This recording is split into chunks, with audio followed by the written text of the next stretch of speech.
Election ফলে অভিষেক বন্দ্যোপাধ্যায় তৃণমূল কংগ্রেসের সেনাপতি এখন আপাতত তৃণমূলের সর্বভারতীয় সাধারণ সম্পাদক অভিষেক বন্দ্যোপাধ্যায়কে দিল্লিতে তলব করতে পারবে না ইডি। কয়লা পাচার মামলায় নিজেদের অন্তর্বর্তী নির্দেশ বহাল রাখল সুপ্রিম কোর্ট। বুধবার অভিষেকের রক্ষা কবচ বহাল রেখে শীর্ষ আদালত জানিয়ে দিয়েছে এই সময়ের মধ্যে ডায়মন্ড হারবারের তৃণমূল সাংসদের বিরুদ্ধে কোনো কড়া পদক্ষেপ করতে পারবে না ইডি।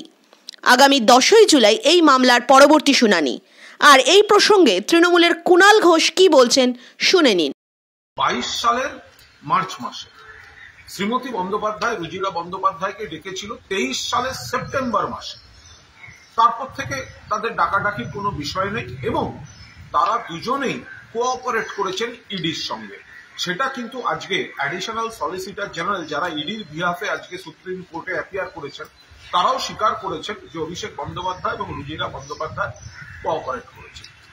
ফলে সুপ্রিম কোর্টের অবজারভেশনে যে এতে তাড়াহুড়োর আর কোনো কারণ নেই। আর এখন উনি তো ইলেকশনের কাজেও ব্যস্ত থাকবেন মাননীয় সাংসদ।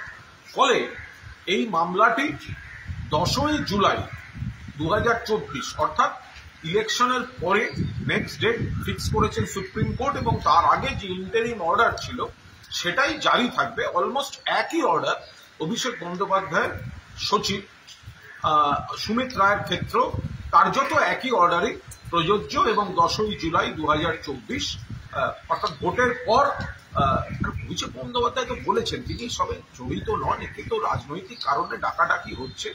এখন ইলেকশন ফলে অভিষেক বন্দ্যোপাধ্যায় তৃণমূল কংগ্রেসের সেনাপতি এখন পুরোদস্তুর ইলেকশন করবেন এবং সুপ্রিম কোর্ট তারপরে ডেট দিয়েছে।